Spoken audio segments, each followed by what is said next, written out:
Nate, your work with the Redeemed is focused on helping men overcome crisis. From the chair that you sit in currently today, what do you see as the number one issue that men are dealing with right now in the modern world? Yeah, I think statistics prove this. I think we're seeing this in our conversations that guys just don't have friends.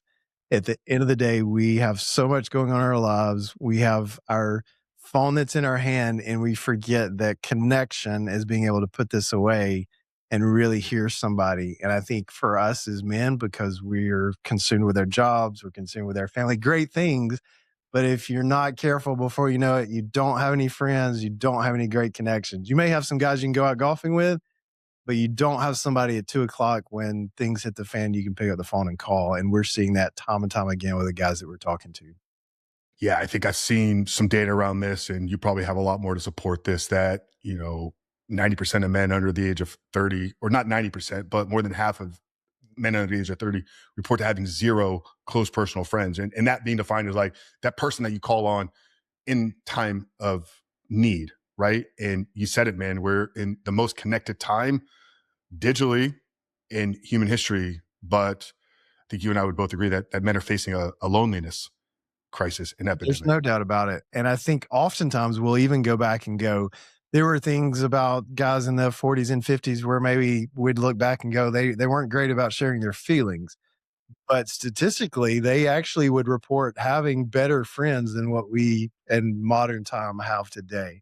And I think, again, that goes back to just those distractions that we can have, the things that make us believe we've got connection, but we really don't. We don't have the time where we've really let somebody in on what's going on in our life. And I think for us as men, oftentimes there's a fear. There's somebody who really knows my insecurities. Are they really going to accept me and like me?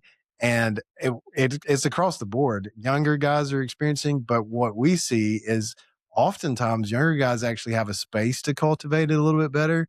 But then when you get to your 40s, 50s, and 60s, a lot of guys have driven hard. They've worked their job. They've been engaged with their family. And then all of a sudden they look up and go, oh crap, I'm alone in this. Because you put all your energy and all this training like 19, 20 years old for the next 20 years. And then those 20 years go, and it's like, oh crap, I'm an empty nester. What do I do with myself? How do we cultivate this relationship with my wife again? I don't have any guys that I hang out with because there are easier spaces when you're younger. And then when you get older, again, it's just you weren't aware of it. And guys are going, hey, I need this. I talked to a guy not too long ago who said, I've been successful. I have great kids, a great spouse, but I look back and over the 25, 30-year period, I don't really have any friends. And that's just mind blowing, but it's true in so many different stories. How many guys, obviously our audience is aware of this. This is a very reoccurring conversation. But for the guy that, I mean, we're reaching a small segment of the mass population, right? The guy that's out there that is, just living day to day, maybe not consuming podcasts. Is he aware of this being an issue, or are men blind to this crisis in their life? I think most are blind. I think most, again, just you have a lot of things going on in your life that feel good. You're achieving success materially. You're, probably moving up in your career.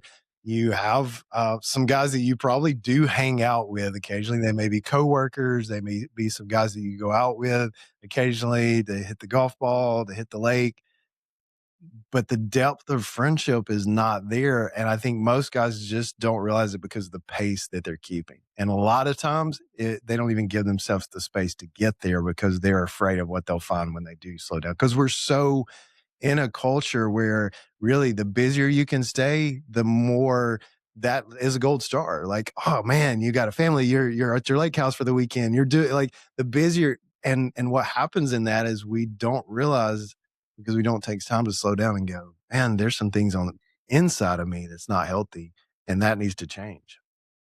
I think you hit it on the head there, man, is guys have acquaintances in life. They have, they have their sports buddies, right? The collective identity around supporting this team. They all got the jersey on. They got their fantasy football buddies, right? Collectively around this identity, this area of their life. They maybe got their sports, their golfing buddies. They maybe got the guys that they're spending time with after work, grabbing a beer or two, right? No harm in any of that. What is that depth though that is being missed there, and why don't those types of relationships provide what men actually need? I think the depth that's missing there is going through something hard together, a shared difficult experience. And I think what you see in sports teams, what you see with guys who are in the military, there is this we have a goal and a mission, and we're working towards something with everything we've got in us. And we're going to achieve this, but we're also going to face some really tough times along the way. And when times are tough and you're stretched to your limit, what do? You typically lean on somebody around you because you really don't know what else to do when life is kind of hits the fan and you're like, "Oh no, what in the heck?" And that happens when you're achieving a purpose that's really great and grand. I mean, you watch it with these guys right now with the Olympics that's on. I mean, these teams, these have poured sweat and blood. And what happens when you get to those places of exhaustion, you open up to people around you. You share stories that you would have never shared if you were just out having fun with the guys. And I think that's what is often missing is just this we're going through difficulty together. And I think that's why you look back 40s, 50s, these guys, a lot of them had gone through World War I, World War II together. And they, I mean, life was hard. And so they had to lean on each other to get through. And I think a lot of it today is really, again, not to discount that there's not a lot of difficult things going on in people's lives, but in an American life of the average guy, for the most part, life's not really that tough. We can go to our football games. We can turn on the TV and check out. And if we're not careful, we don't cultivate good friendships until life falls apart around us. And we need a shared difficult experience and I think part of that is cultivated in working out together. I think that's why you see CrossFit have been so successful because it was community and shared suffering. That shared suffering creates a bond with guys. And unfortunately, it's often when the guys are already in the pit that suffering allows them to open up and go, yeah, I went through divorce. I need some help. I don't know what to do. My kid is way off tracks. It's killing me. How can I share about this? And they rally around other guys that are in similar situations. Yeah, I think that need to lock arms and work against an opponent, you mentioned 40s, 50s, right? It's like these guys were on the front lines together. Like they were battling a true enemy. You use a sports reference, right? Teams collectively joining forces, locking arms, metaphorically going to battle on the field or going to battle throughout the Olympics. Guys in the gym, right? Locking arms. I think back through, the early stages of my adult life, most of my relationships were formed in the trenches of in the gym. Like there's something unifying about preparing for a bodybuilding show. Push it. You can live some more. With the redeemed, what's the average age demographic of the guys that you are working with? Most of our guys are in their 40s and 50s. Really? Okay. Okay. Because I was curious because as we're sharing this, we have a range. We have guys that are in their later stage of life, but we do attract many young men that are in their 20s. And I think socially and societally, like they grew up in a time where maybe competitiveness was more suppressed. So I was going to ask you, like, if you think this crisis is rooted in just this message of competition kind of being suppressed. So now it's not as encouraged for men to lock arms and join forces. But what you're seeing is even the guys that come from perhaps my and your generation are struggling with this as well. No, I think, we like to say that, the younger generation is all about technology, but, even for me, I still have 2 grandmothers that are alive, and I would say that they spend more time on Facebook and social media than I do. And so they're and statistics prove and conversations prove, like, I've talked to both of them, and they'll feel connected, but very disconnected. They see everybody, they hear everybody's story, but they really don't interact with a lot of people, so they feel super alone, even though they know a lot about what's going on in other people's lives. They don't really get that personal touch, and I think we see that across all generations, but what we're seeing is oftentimes guys aren't taking the time to slow down, or they haven't really gone through a crazy crisis until they get 40s or 50s. Now, not to say that there's not a guy who realizes, hey, I may have a problem with pornography when I'm 25 and understand that. But there's a difference between that guy who at 25 understands that and that guy at 45 whose wife says, I'm out the door, I'm taking the kids. the impact and what that does to that guy is usually far greater, and it causes a crisis or a season of trauma where they have to go, am I going to choose to lean into this and figure this out, or am I going to just, try to cope in some very unhealthy ways? How do you reach the guy though? I've asked this question in different ways dozens of times over the years, and a lot of why I do what I do and speak in the way that I do is I want to when I started talking about porn addiction, I thought my goal was to convince people that they had a struggle with porn, right? I came out of the gates, guns ablazing, like you had this issue, and I got a lot of pushback from that. And we slowly had to kind of transition. It's been 6+ years now of this message, and it's pivoted in the language, never trying to convince anybody because that's a battle I'm never going to win. But I want to reach the guy before he hits that rock bottom. I want to reach the guy before the divorce papers are on the desk, the keys are out, the wife is out the door with the kids. And I'll be honest, man, like that is almost just as tough of a battle. How do you reach the guy that is winning a business? He's providing, he's built a successful life and career for himself. He's on paper, looks successful, but he's disconnected. He's isolated, maybe not fully aware of it, right? Because he's kind of blind to it. And the crisis is a step or two away from him, but he yet doesn't see it. How do you reach that guy? I think there's one main way that is most impactful. And I think that is guys who've walked through it being willing to share their story and ask and engage with other guys, how are you? Excuse me. And not just how are you, but man, it seems like something's off today. Anything going on? Like we as guys just have to normalize being able to ask questions of others. And I think sometimes it's just so much easier to go and not engage. But if you've got a story and God and or you've just kind of this miraculous stepping out and healing and or you hit the bottom. I mean, I hit the bottom and I realized that I don't want other people to go through that.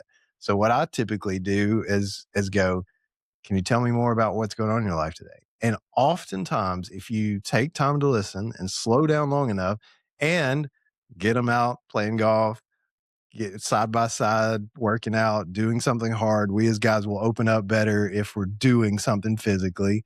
So look for those opportunities. So I tell guys, if you've been impacted and you want to help make a difference, ask questions of other guys. It is relationally that it happens. I think you and I both try to do a lot of different things to impact and reach people in the social media space and the marketing space that we should be doing. But it really is those guys intentionally going, hey, what's going on in your life? You look exhausted, man. You sure you're all right? And oftentimes you can help unpackage something before that guy gets to that lowest part before we direct it all. And if we are aware of it and asking the right questions, it's amazing how somebody's going to go, yeah, you're right. I am tired. This is what's going on. And you get an opportunity to lean into that. I obviously shared my story on your show, and I've done that hundreds of times, and because I remember going back in 2019 when a man that I highly respected looked me in the eyes and shared what he was struggling with. And it wasn't even a question that followed, but it was his gift to me of I don't have all this figured out. That almost was like the door that I needed open. So sometimes it's not even the question, it's the gift of saying, hey man, like this is what I'm struggling with. Like, what's up with you, man? Like, you got anything for me here? Because like, I don't have any of this figured out. So you mentioned, man, like you went through pretty significant crisis in your life and it kind of woke you up and has changed the trajectory of your life. Can we go back in that time and like, speaking to Nate in the past, like what question would you have asked him now, knowing what you know? And then let's kind of walk through that story a little bit, because I do think that there's going to be some things that'll open up the door for the men out there that are listening to this right now. Yeah, I worked in an environment where you really were, at least I thought you were supposed to have it all together. And if you live in a space where you cannot fail, you most likely are going to cover up something that you expose. And I lived in an environment where whether it was what other people were communicating to me or what I felt the expectations were, I did not believe that I could expose any weakness in my life, and if I did, it had to be very controlled in how I did that, and it always had to be in the way that I was spinning that toward transformation, like I was gonna be better on the other side of what I was saying.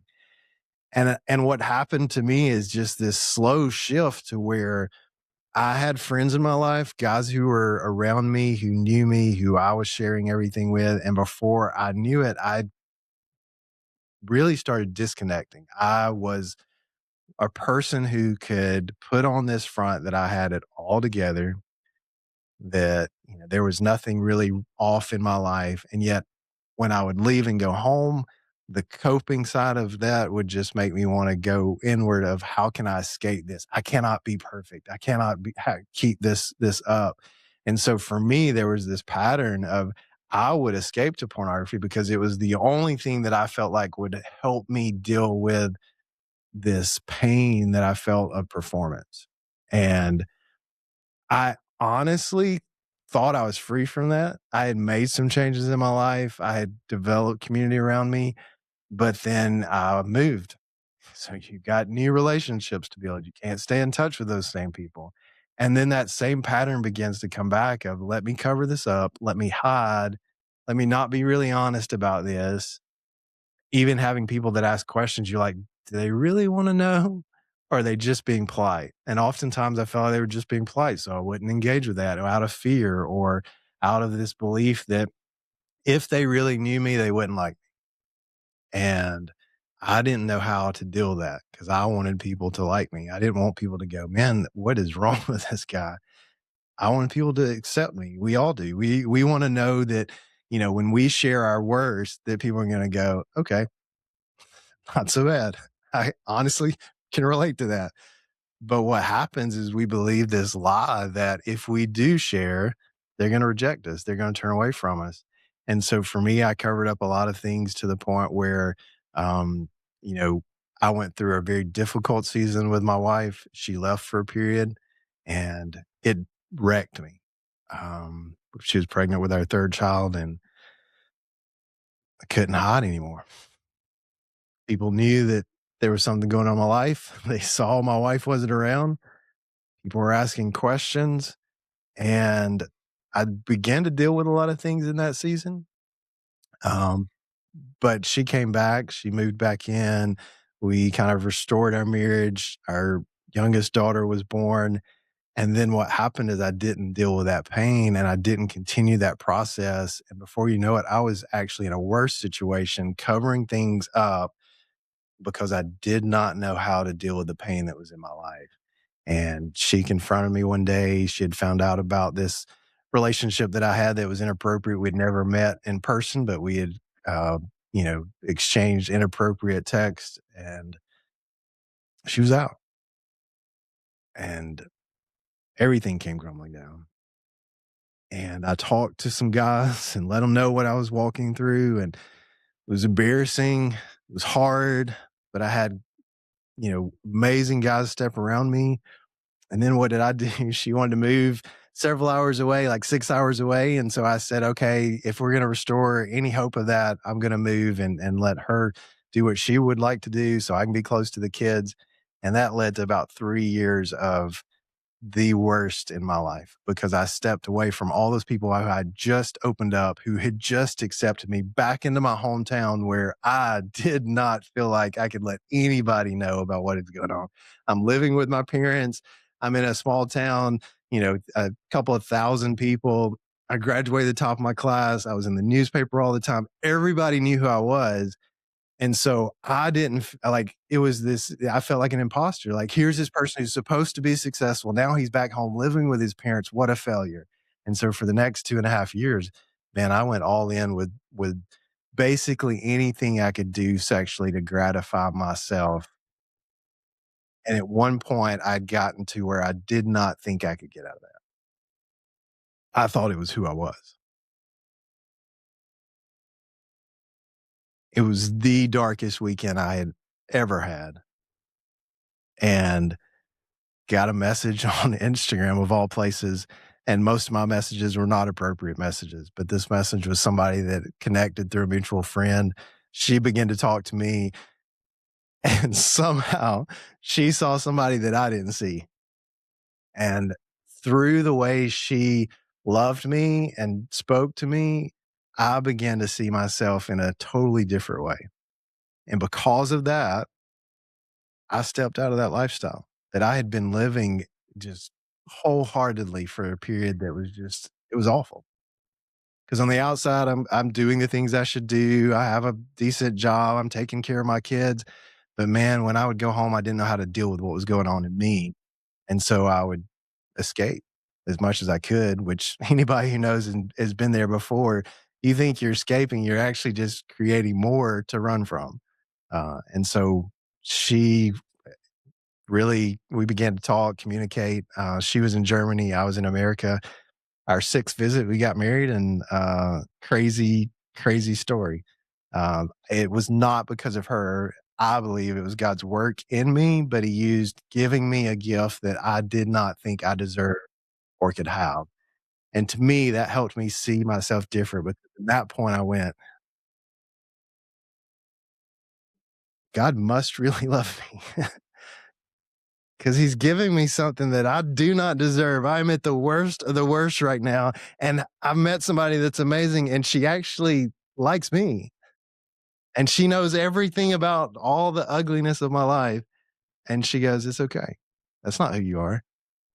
And it really began to undo some lies in my life that I had believed for a very long period of time, to a point where I did not think I was any different than the lies that I've been believing. It's powerful, Nate. Powerful.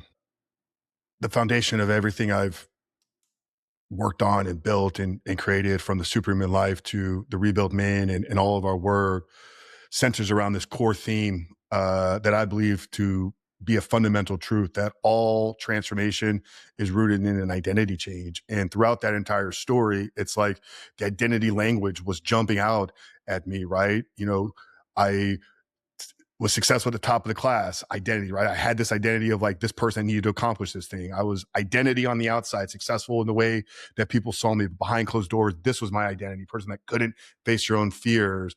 I was this sexual way, like identity, right? No, I would believe that nobody would accept me this way. I thought that's who I was, literally was the words that you used about it, right? Identity attached on to there. But here's this person from the outside, right? That sees a different Nate, a different version of you.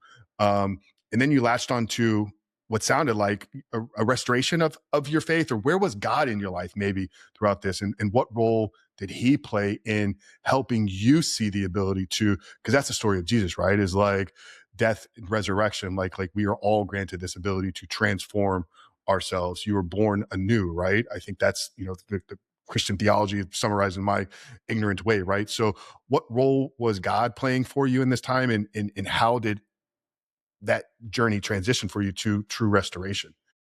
Yeah. So for me, part of the hiding part was I was working in the church. Uh, I was a pastor on staff, and I did not feel like I could expose any weakness. And part of that was being the oldest, part of that was being top of my class, part of it was patterns I developed, but then part of it was the language other people gave. And, sometimes you have leaders with good intentions that say things that are very unhealthy. And I had some of that along the way. And so there was a lot where I learned to cover up and hide things that I did not think would be accepted properly.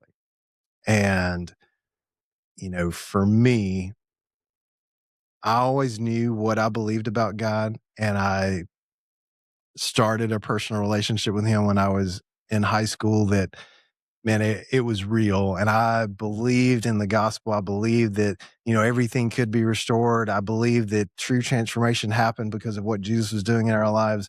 And yet I found myself trapped in something that I did not know how to escape. And so there was a lot of questions for me about, is God good? Is He really for me? Because I sure don't know how to get out of where I'm at. And there was, when I'd moved to a different city, when everything happened in my marriage, and so there were some moments of real anger to go, God, I'm following what I think you want me to do. Here I am moving my family way away from my family to a different place, moving from house to house before we could actually buy a home. I'm doing this, and this is what's happening, God. So there was a lot of anger that I was unpackaging. Because when she left the first time, I didn't know how to navigate that. I saw her come back, but I don't feel like her heart came back. And so there's a lot of questions about God, what do I do? How do I get out of this? And I think probably the thing I believe the most is that God didn't see me or he really didn't care about me. That he wanted me to just do the right thing. Didn't matter. He wasn't going to take care of me. He just wanted me to be obedient. And he honestly was probably going to punish me a lot because I deserved it. And those are so far from the truth about who God is. But that's really what I began to believe because that's what my circumstances around me may have communicated to my logic. And when I met after that very dark season, I continued to go to church, continued to serve because I knew what I believed, but the deeper I got into the situation that I was in, the lifestyle that I was living, the closer I was to abandoning that faith. Because the more I believed the lie, the more it became real.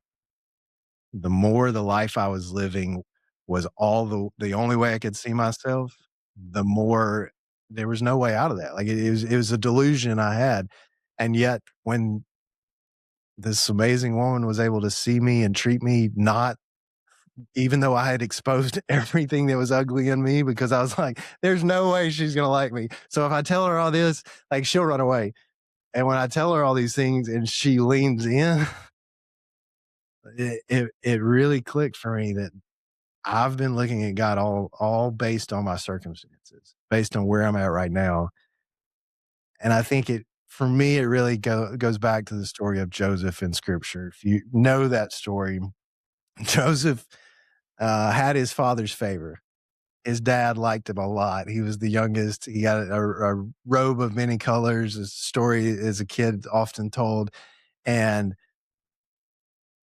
his brothers don't like it because he's telling them about how he's going to rise to power. And he goes through this very dark season of being thrown in a pit, sold into slavery, rises to power, then thrown back in prison, overlooked again, and then finally in a place of authority many, many years later. And all along the way, God was still the same good God. It just looked very different in his circumstances. He believed that God was going to use him and he did to protect and provide for his brothers because there was a great famine and drought, and so they needed food, and he's able to provide for them. And I think about my own life because what happened to me, unlike Joseph, I couldn't see God. I couldn't, and I didn't think he was good. But when I began to see the lie that I'd been believing, I began to understand that actually it was a real enemy who had deceived me to believe something that wasn't true, and it held me captive to a lie, and I was living it. But when I exposed that lie, it didn't have any power over me anymore because I went, "That's not who I am."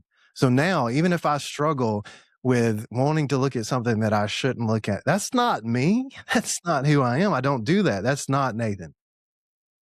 And I have to remind myself of that. That's not me. I don't do that. I'm not that person anymore. And even if God forbid I were to slip up, I would remind myself, no, I'm not who I was. I'm different. That is a choice in a moment. That is not a lifestyle I will go back to. And I began to change the way I think about myself and the way I think about God. And now, if I'm going through something difficult, I remind myself that what's happening in these circumstances is not who God is. He says that he gives us good gifts. Every good and perfect gift come down from the Father of lights. That's in scripture. It says that we have an enemy who has come to steal, kill, and destroy. So if I face difficulty, it is because of the enemy coming to steal, kill, and destroy. But the promise of God is that no matter what I go through, no matter how bad it is, that he can use it for good. And that's exactly what he's done in my story. Because now I get to be in a place where I get to talk about my story and relate to guys. I mean, when you shared your story, I was like, that could be the same story. Like, we walked through a season where you're believing something and living something that's not really who you are. And then when that's exposed and you begin to see yourself for who God's designed you to be, it undoes all these lies and the power that they have over you. Because, like you said, what you believe about yourself is how you live. There's that identity again, right? I think probably the number one question I get on a daily basis through email and in my direct messages is, Frank, how do I stop watching porn? And I was like, you don't stop the behavior. You become the man that no longer wants it. You become the man that no longer does said thing. Right. And when you begin to take and form that identity, the figuring out of how to stop doing it will take care of itself, but it's got to be rooted in this identity, in this vision for this life that I can have. I love that story of Joseph. And the thing that I see though in it is something that I rarely hear talked about is early on in Joseph's life, like he had a vision for who he was going to be. And it was him talking about that made his brothers not like him. Oh, who's he to think that he's going to be this king and ruler one day? But that was a belief, that was a core that Joseph held on to through everything that he went through. And when you read the end of the story, you connect it back to like he had this vision for himself. I've seen, and I'm curious your thoughts here, is like a lot of men struggle with having a vision for who they can be. They accepted the identity, they accepted the role that society has told them. Maybe they were told from a young age, you got to go down this path, right? Go to school, get a job, work the 9 to 5, take care of the kids. And it's almost like they feel suppressed because they follow this trajectory and now they don't feel as fulfilled. Where if we could spark something inside of them that like, hey, there's more for you out there. Like, so difficult question to kind of formulate here, but just in terms of like men struggling, not just with loneliness and isolation, but fully seeing like what God is calling them for. And it doesn't always have to be a career change, but there's something more resting inside of a man that oftentimes gets suppressed, whether it's been socially or just beaten out of him because he's followed the path that was given to him, not the one that he chose to embark on. No, I 100% believe that is so true, that we don't have a vision or something that we're working toward. And if we cannot see where we're going, we're not going to do everything we can to align with that. And please don't hear this for what it's not, because I hate so much of the conversation that always goes toward politics and cult. But I do think we have to be aware that there are a lot of systems, and I don't think it's necessarily an intentional, like people are wanting to do this, but that suppress young boys from being and having a vision for their life. Um, Again, I think it's phenomenal that we see some of these movies with great, strong female heroines, but there also needs to be guys who can see that for themselves. And I think we live in a time where, unfortunately, for the last several years, because of some of the toxic things, don't get me wrong, there are bad things that have happened, and men have been a cause of a lot of the bad things. But it doesn't mean you throw everything out. And I think one of the things that we're kind of regathering at this moment, and culture is going, no, I can encourage my son to be strong and to fight and to stand up, not in an unhealthy way, but in a way that protects others, in a way that leads from the front, that again is not chauvinistic or, you know, not valuing the female and all that she brings, but encourages a guy to be a guy, that we can sow some of this back into our kids. And I think we as fathers really get to do that when our when our 5-year-old, 6-year-old boy is rambunctious and wants to, like, we get them out, we play, we let them, get out in the woods, do a little bit of dangerous things, because in that they learn, oh, I can make a mistake and it's gonna be okay. And, I can stand up for others. And you know, there's so much of that space that we have to regain. And I think we're regaining some of that so that guys can go, I can achieve and I can be something and bring something. And there's not all this bad in me. And I think many guys, if they were honest, the message that they've heard is, you need to be different. You shouldn't be like a boy. You shouldn't be tough. You should be kind. Like, again, all these things that are true in some form, but you cannot just go, okay, you've got to be sweet and nice and never, like, there is something about a boy and the energy that they have and the desire they have to take control of something, to create something, to do something a little bit outrageous at times. I mean, I remember in high school, some of our friends jumping off this 50-foot bridge. Like, I mean, it's crazy stuff that you're doing, but those are the memories you look back on that form you. And I think for us as men, we have to be able to see this vision that we do have something to bring to, we can provide, we can care, we can protect, we can speak up for the defenseless, we can make a difference, we can go fight, we can, take care of our bodies. And I think the more guys can see that and also see the calling that they have specifically to their home, to their community, then it will make a difference. But many guys miss that. And I think some of that is the culture. Again, not trying to make that political in any way. It's more about just how do we bring back honoring and celebrating a young man being a young man and having vision for his life to make a difference, and the same for our daughters as well. I don't think it's over politicizing it, man. And I've spoken about it, and I do think a lot of it has been intentional. I grew up in a generation of the Hulk Hogan All American hero, right? You had the Stallones, the Schwarzeneggers, like those were the figures within media, and then you saw this slow transition where man started to be represented kind of as the Al Bundy, Homer Simpson, bumbling idiot, right? And women should be empowered. Women should be told that they're incredible, but men should also be given a message there as well that you are truly capable, that you are leaders in your homes, leaders of our society. And because we do that to men doesn't mean we have to suppress women. So both messages can ring true at the same time. I do come from the camp that I do believe a lot of that has been intentional, and we're not going to get into that stuff here today, but in order for a man to know what he's capable of, like he's got to push his boundaries. And I think that starts at a young age. Like boys got to push the limits and not risk your life, because a boy's not going to do that, but he's got to push himself up against society and boundaries and rules and just see what his body's capable of. Like you said, man, some of the best times I had as a youth were the times that I like stumbled home like with some injuries, and like it's okay, I got the scars to prove it, but I came out on the other side like a whole lot more capable. So I We I, need I a I cause love worth that. fighting for as guys. We need something worth fighting for. And as a kid, you learn it might be protecting your friends, it might be your imaginary enemies that you're fighting, but somewhere you're fighting for a cause. We have to have something to work toward. We're hardwired for that. And when you lose that, what happens for us as men is we then give up that and usually become more apathetic than ever. Like we go, oh well, I'll let somebody else take charge of that. I'll let my wife lead. I'll let my, again, in a way where it's just giving up responsibility in an unhealthy way. That's not who we are. But oftentimes it's because that guy's never been called higher. And for us as men, one of the most powerful things that we get to do is call up another guy and go, I see this in you. When somebody does that, when another man speaks over you, I see this in you and you don't even see it in yourself.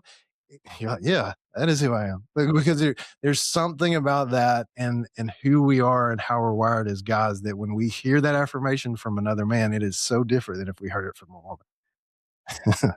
And that happens in spaces where you're doing something where you're pushing yourself. Oftentimes, again, that's why sports, military have often been where that's happened because it's in an environment where guys are pushing. And because they're pushing together, they're willing to encourage each other because they're working for a common cause.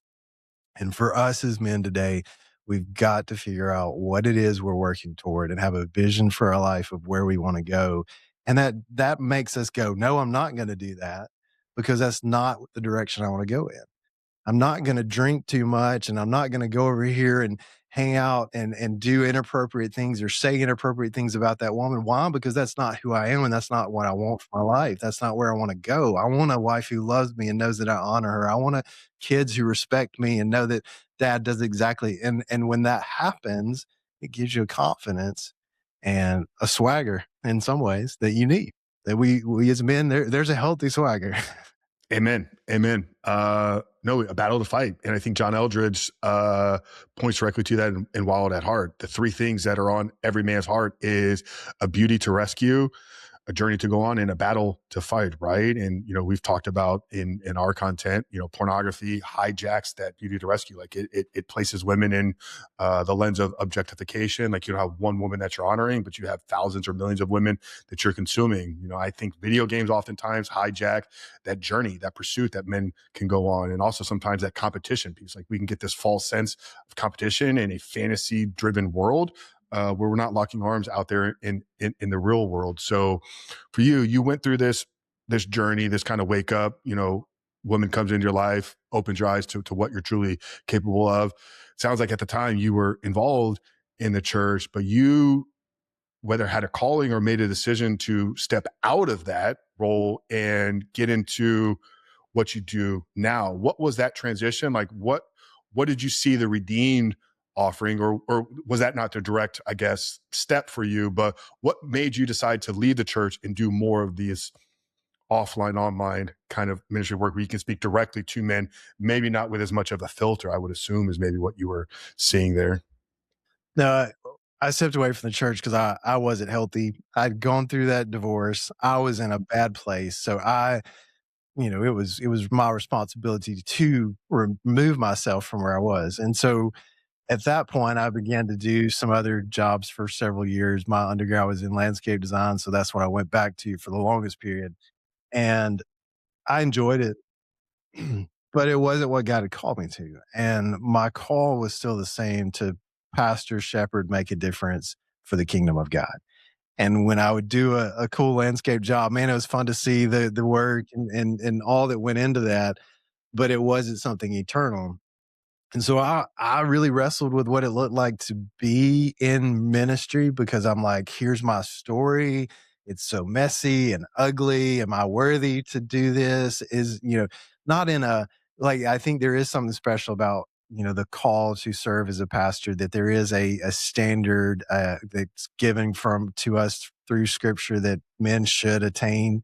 And so I wrestle, well, what does that look like? Here I am, divorced, here's my story, what I've walked through, but yet here's this longing in me. And so I didn't know exactly what that looked like. Wrestled with it for a long time. And finally, I was like, I've got to pursue this. I feel like it's timing. I feel like I've healed in a lot of ways from what I'd walked through. And I would tell anybody if you've walked through a season of immense trauma, whether it was something that you came up with yourself or something done to you by somebody else, be patient. There is a healing process in that before you get back in a place that looks maybe the same or similar to where you were before. Because I had to walk through what it was like in the rejection that I faced when my ex-wife left the first time, how that impacted me, the decisions I made, then ultimately the divorce, uh, what it was like for me feeling like a failure, healing and the separation from that season of my life. Like I needed a period of purity and change to go, yeah, this is real. And so that happened, and then I stepped into a role for a short period of time. And then I sat down with the founder of the Redeem, Paul Amos, and Paul sat down and immediately shared his story with me and didn't hold anything back. And when he did that and said, "Hey, man, I really feel like God's called me to give back and invest in guys and create this space for men to be open and honest, hopefully help some guys before they get to the rock bottom like you and I did." I went, "Man, I want to be a part of this." Like it immediately went, "This is something that I can give myself to, that purpose, that vision for making a difference that you can give your life to." And I'm like, this is it. Like I can see myself stepping into this, not only because of what Paul said about his own journey and his desire to make a difference, but what that said about my own journey and going, I remember a season where I didn't feel like I had anybody to talk to. Or if I did, I didn't know if they really cared. And so now I get to be in a space where I let guys know we really care. When you connect with our online community, a person touches you. We're going to engage in a relational level that is personal because we care and we want to make a difference. And I wanted to be a part of that. And so that's what I was able to step into. And in so many ways, it was the redemption and the restoration of my call, and using again the mess that I made and redeeming it to go, okay, you can talk about your mess. You can use this actually to be more empathetic, to be more compassionate, and to let guys know that if they messed up, there's a way out. And what seems like hopeless right now can be better. Remember a young guy, military guy, who had gotten married, all expected to she was moving to where he was moving, and she said, "No, I'm out." I mean, here's a young guy who's, they've dated all through college. It's this dream, they've never dated anybody else. It just seems perfect. And she says, "Hey, I met somebody. I'm not coming. I'm not moving." And he went, "Holy smokes. Like, here's my dream. Here, I think I've achieved. Like, I'm successful. I went to great college. I'm successful in the military. I'm a ranger. What in the world?" And I get to say, "Man, what feels hopeless right now, trust me, there'll be a day when you look back and go, all right, God, you took me through it. I made it. Here's some purpose, redeem it." His situation, he had done nothing wrong. My situation, I had my own things I had to own, but I was able to use my story to talk to him and relate to him. And I went through divorce. Our founder went through divorce.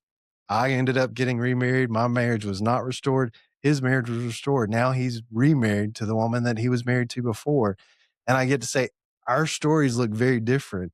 But in both of those, God took the decisions and the choices that we made and redeemed and restored in a way that we could have never written for our own lives. And it's so much better.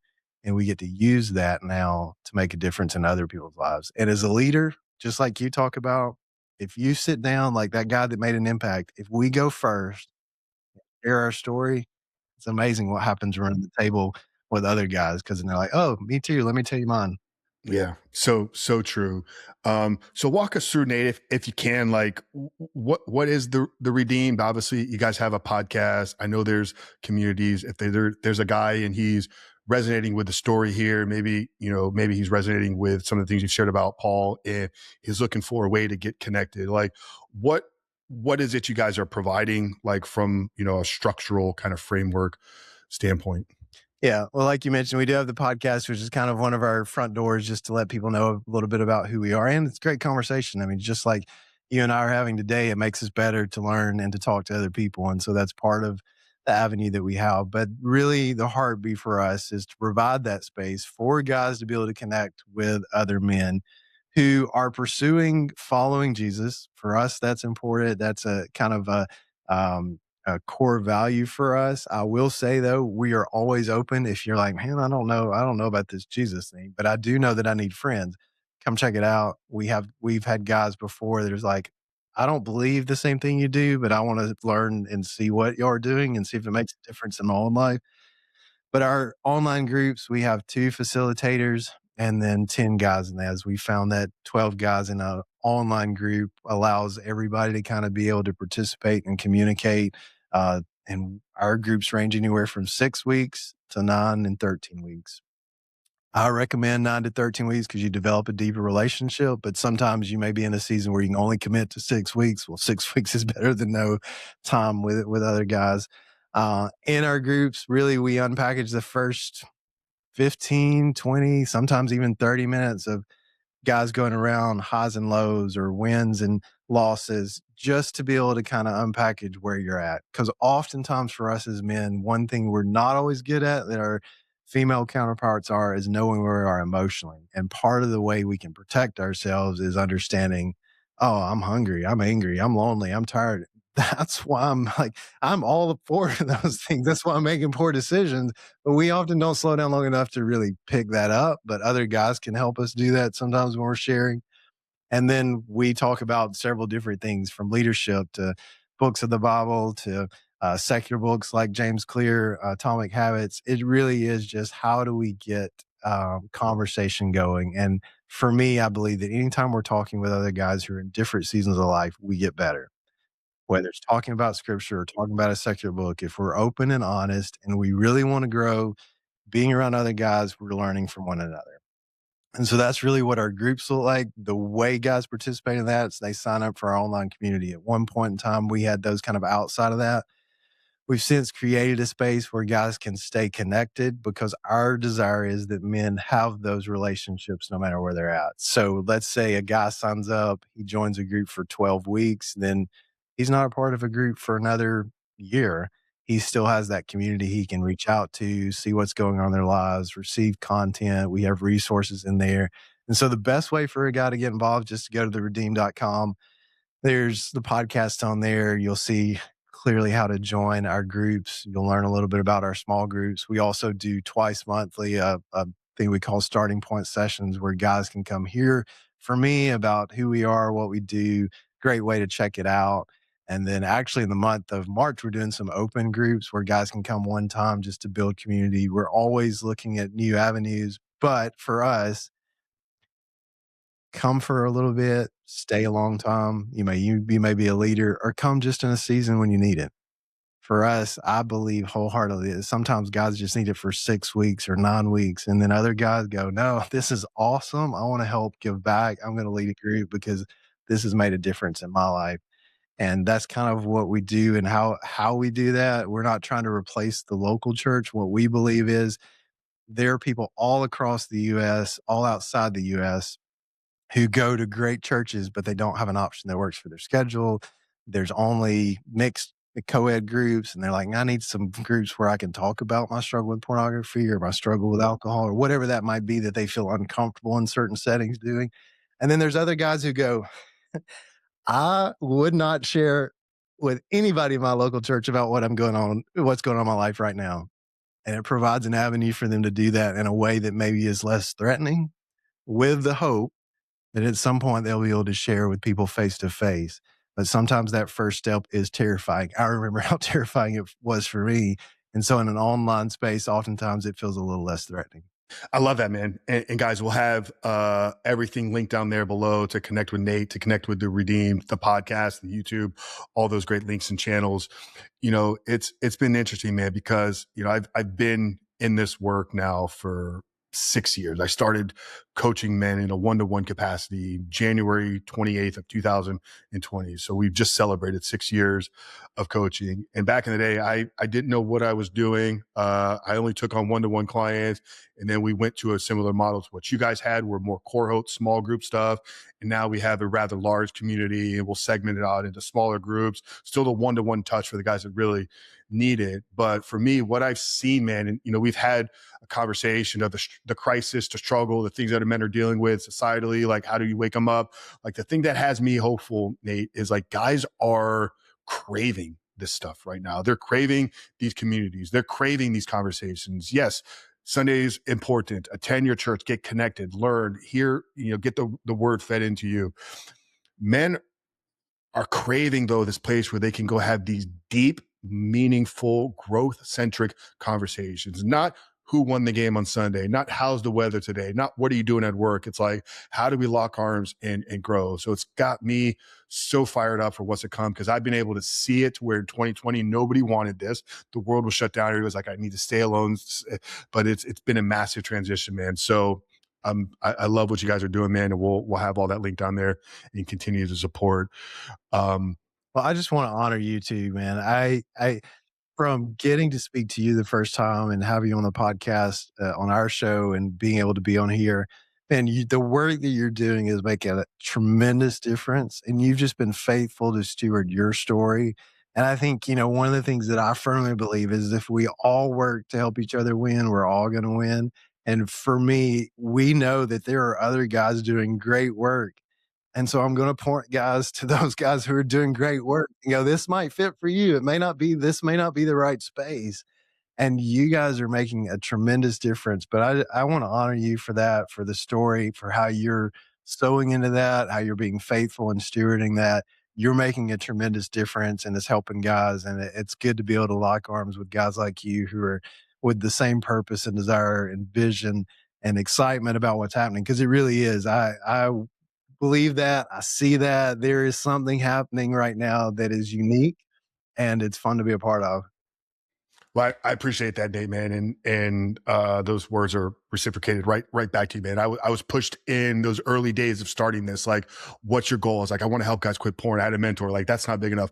I want to help a lot of guys. That's not big enough. I want to help 1 million. That's not big enough. Finally, pushing me to the point is like, I'm here to eradicate the world of pornography addiction. He goes, there you go. And he's like, you will not do that alone. It was at that point I said, you're right. Like, I can build the rebuilt man to impact millions of people. We've done that. We've had the reach. We have 1,000 guys go through our programs in different frameworks. But it's like, in order for me to accomplish that goal, I need an army, man. And that's why I lock arms with you guys and all the other men and groups and stuff that we've had on here, because yeah, we'll build a big organization. Some guys will resonate with a former bodybuilder meathead guy that's rocking a sweet stash and speaks kind of loud and abrupt. Other guys are going to need what you guys. So I'm going to point them over there to you and be like, you know what? They're doing incredible work. I support what they're doing. Go get fed in over there. And if we can help you in any capacity, you know where we are. But yeah, let's continue to spread this, man. Let's continue to lock arms. And I'm excited about, a future relationship with what you guys are doing there. Well, thank you. I appreciate it so much. Similar vision. Ours is that no man walks alone. And that's something like. There's a lot of men out there, and it takes all of us to do that, make sure that nobody is alone.